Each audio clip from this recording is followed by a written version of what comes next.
Okay, now it is.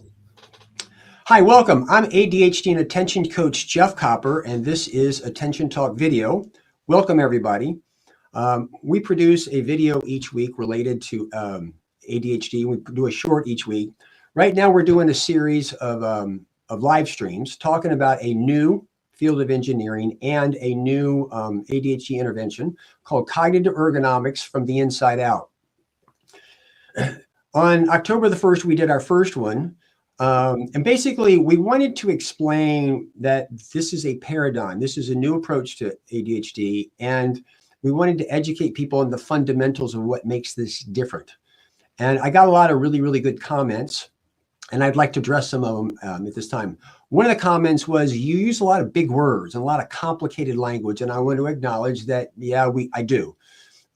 Unfortunately, some of that is necessary so that I can kind of compare what I'm doing like toe to toe with engineering so that there's a parallel here to bring validity to it. But today we're going to get into some details, and I'm going to try to reduce some of the thickness of the language, but actually start to talk about what it looks like. I also had some other comments that basically were saying, you know, Jeff, that was a lot to do about nothing. There was no intervention. I didn't really, you didn't show me anything that was going on. And I will acknowledge that we didn't, because that wasn't the intent. What this live stream is about, and the next couple are start to really show you what it is. But to really understand this, and again, this is some big words, maybe a context to understand this is a little bit better. And so Einstein came up with his general theory of relativity. Now, that's a general theory that was supposed to explain some stuff. Gravitational lensing was a way to kind of see what his theory was and kind of prove it. Basically, he was using a solar eclipse to kind of prove that his theory is that space and time are curved, and as like light approaches objects of mass, it actually bends. Now, again, I know this is a lot of like heavy stuff, but you have the theory, and gravitational lensing is the lens, and now we're able to problem solve. So like when satellites are up in space, because they're going faster than we are, their time is different. And so we have to understand that to problem solve. Cognitive ergonomics from the inside out is very similar.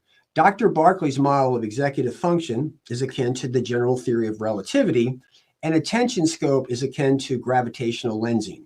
It's the theory and the lens that we're looking through to see things so that we can innovate and problem solve.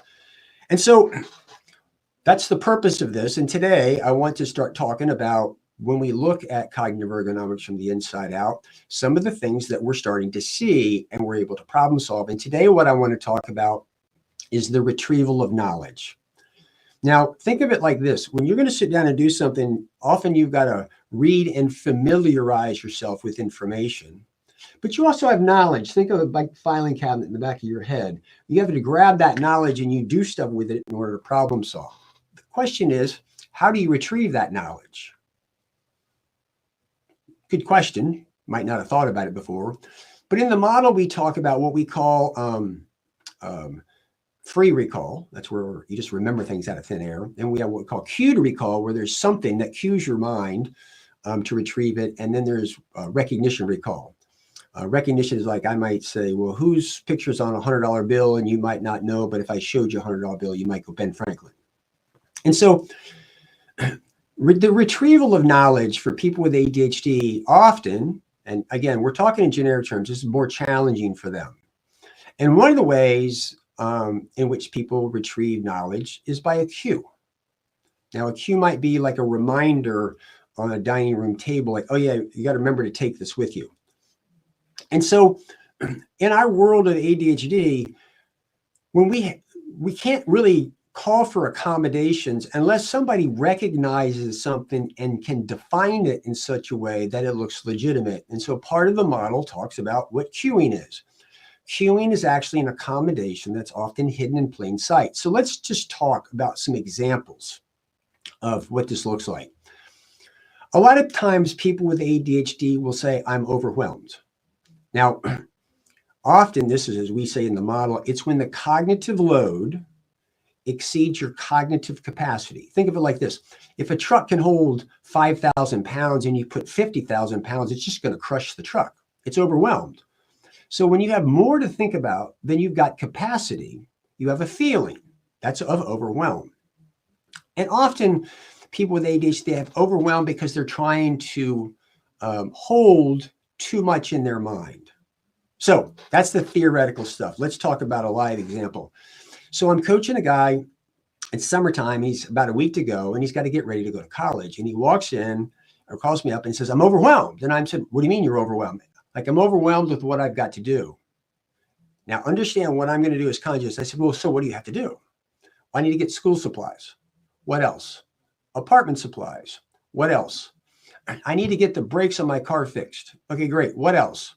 I need to deposit my last paycheck. What else? That's it. Okay. Now understand, I'm asking him questions. Believe it or not, this is helping him retrieve the knowledge of what he's got to do. So then I said, okay, so what kind of school supplies do you need? Da, da, da, da, da. Okay, what else? Da, da, da, da, da. What else? Da, da, da, da. Understand the vagueness of my questions. Then I said, any electronics you need? He goes, yeah, da, da, da, da, da. Anything else? He said, no. I said, well, where can you get all this stuff? He goes, I could get it at Walmart. Really, when can you get it? I can get it on Saturday with my mom. Okay. How about apartment supplies? What do you need? Da, da, da, da, da, da. What else? Da, da, da, da, da, da. Da, da, da. Then he remembers. Understanding, my questions so far are relatively vague. He gets done, and I said, okay, so where can you get the apartment supplies? He said, I can get it at Walmart with my mom on Saturday. Okay, that's great. How about the brakes? Well, I need my dad to help me. I said, well, do you need anything? He said, well, I got the parts. I said, when can you do that? He said, I could do that on Saturday before I go to Walmart. I said, great. How about your check? I guess I can deposit that at the bank when I go out of town on Monday. This is a true story. So let's talk about this. Did you notice that I asked, well, really, what do you have? What do you need to get for the apartment? What do you need for schools? As I began to ask those questions, believe it or not, that goes from an infinite number of possibility and shrinks it down for a person to help retrieve that knowledge. Now, what had been happening is he hadn't written it down. He was holding that in his mind. He was overwhelmed because it was too much there. And so when I asked him the questions, it helped him retrieve the existing knowledge and get it down on paper. And when he could see it, it was actually relatively simple.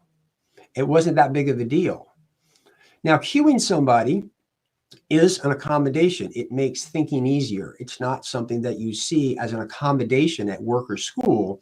But the point really is this is the type of stuff that we're recognizing in a model where sometimes if you could just have somebody call you up and ask you questions, it can actually help you think. So I was actually coaching a writer one time that would struggle with their day. Literally, we worked together and they found a virtual assistant that would call them up in the morning. The first thing they would say is, what's the update? That was basically warm up your thinking process. Then she'd say, what do you have to do today? Okay, what else do you need to do? What is going to be the hardest thing? In what sequence would you put that in? What is going to potentially derail you? Or what could surprise you? And the woman would just answer those questions. And believe it or not, it was a significant difference in her day, just having somebody call her up and ask those questions to cue her to actually think through her day. Now, that doesn't necessarily look like an accommodation, but what this model is actually beginning to show, it is an accommodation for a lot of people. Another manifestation of this, because a lot of what the model explains a lot of stuff of why we do that we couldn't explain before. So this is an MBA book, one of my books that I graduated with my MBA in 1999, and all of them are in a filing cabinet in my garage. And one might say, well, why do I still have these? Well, because, and I do refer to my MBA books maybe once a year, but when I went through the class, I have a familiarity with the books. And by the way, they are highlighted the way I highlight things, okay? So an example of this is adverse selection is an economic concept. It's a big word, but you don't need to worry about it. But there's another really important concept that's always been out there. And adverse selection is related to insurance, which I used to do. And one day something kind of came up and like, there's this economic thing that I remember, but I couldn't remember what it was called. The problem is it's probably somewhere on the internet, but I don't really know what to call it. I don't know where it is. I don't know what to find it. But I could go into the book because I'm familiar with the book and I was able to look it up, and it was adverse hazard. In other words, my familiarity with the book and going through it cued, I knew there was a concept there that was important to me. Here's what's cool about the model. It explains why I don't want to get rid of my MBA books, because they're a cue. I can find information easier in them because I can look through and see what I was familiar with to cue my mind to retrieve that particular knowledge. Again, a lot of times we would judge that and say, that's clutter, why don't you get rid of it? But now cognitively, I'm able to explain why I have not gotten rid of it and why I wouldn't want to get rid of it. Another manifestation of this is during COVID, I started a band, and I had to order an adapter to go into a mixing board that had a left and right with a pin that would kind of plug into my iPhone. And I don't know about you, but I don't really know what to call that. Recently, I needed to get a redundant one. And, you know, I went back to my orders to cue myself because I didn't know what to call it, right? When I was able to go back and find it, oh, I ordered that before. That's the name. I could actually go out on the internet and find it. Whereas if I didn't have it, I probably wouldn't have gotten it because I wouldn't know what to have called it. Again, these are another examples of things that cue our memory to make it easier for us to retrieve the knowledge. So the point of the model is to begin to legitimize some of these things and explain others. So this is another cueing example. I get a lot of people that come to me that want coaching because they need to declutter. It's very common. They think decluttering is relatively simple, but there's a lot of cognitive effort associated with it. Number one, you take a look at an item and say, do I need it or not? 10%, it's really clear you need it. 10% of the time, you definitely don't. The rest of that's left is 80%. You have to then think about it. Do I really need it? Do I not? This is really pretty effortful. And we'll talk about other times. But let's say you decide that you need to keep it. What you need to understand is wherever it is there because that is its home. Now, if it's going to go somewhere, you need to put it in a place that you could find it, that you would remember it. This is a cueing issue. How do I go find something? I might not be able to remember the name of it, or I might not remember where I put it. This is more complicated than you think. So let me give you an example of where this runs awry. I was coaching an individual one time who had a really small kitchen. I mean, a really small kitchen. And one day I got on the call and they were like, God, I got a waffle iron for my Christmas or birthday, whatever it is. It doesn't really matter. And I'm like, where the hell are you going to put that? Because the kitchen's small. And he goes, I don't know. I guess I'll put it under my bed. Now, understand that that was a place to put it. And we wrapped up coaching. And about 2 years later, I got an email. Hey, Jeff, guess what? I found I have a waffle maker under my bed. Here's the moral to the story. If you've got something that's kitchen related, you would look for it in the kitchen. You wouldn't necessarily look for it under the bed. And so often one of the challenges is when you have something and you need to put it away in a home, where are you going to put it? Where logically you'd remember where you put it. This is a cueing exercise. It's a cueing exercise. So with my team, particularly one of my assistants, we use Dropbox a lot. And there might be something that comes up that we need knowledge of, and we need to remember where it is. So I'll call up an assistant and I'll say, okay, where should we file this? And it's not uncommon where one of them says, I think it should go here. And I'm like, no, I think it should go here. So what do we do?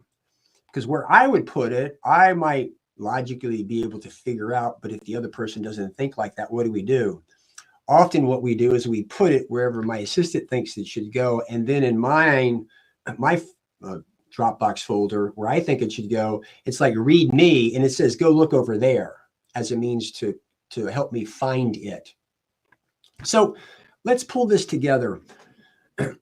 Cognitive ergonomics from the inside out uses Dr. Barkley's model and attention scope as a lens to identify and see things that we haven't seen before.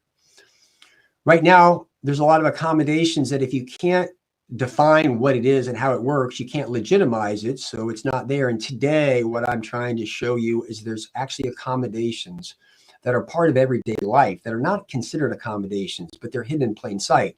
And that's where sometimes people are just asking you questions to help you retrieve knowledge. Or maybe you're keeping your MBA books and nobody knows why. It's because you're familiar with them and it's easier for you to find what you're looking for.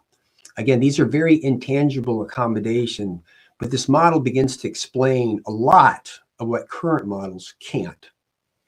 So we've been having our live streams during the day.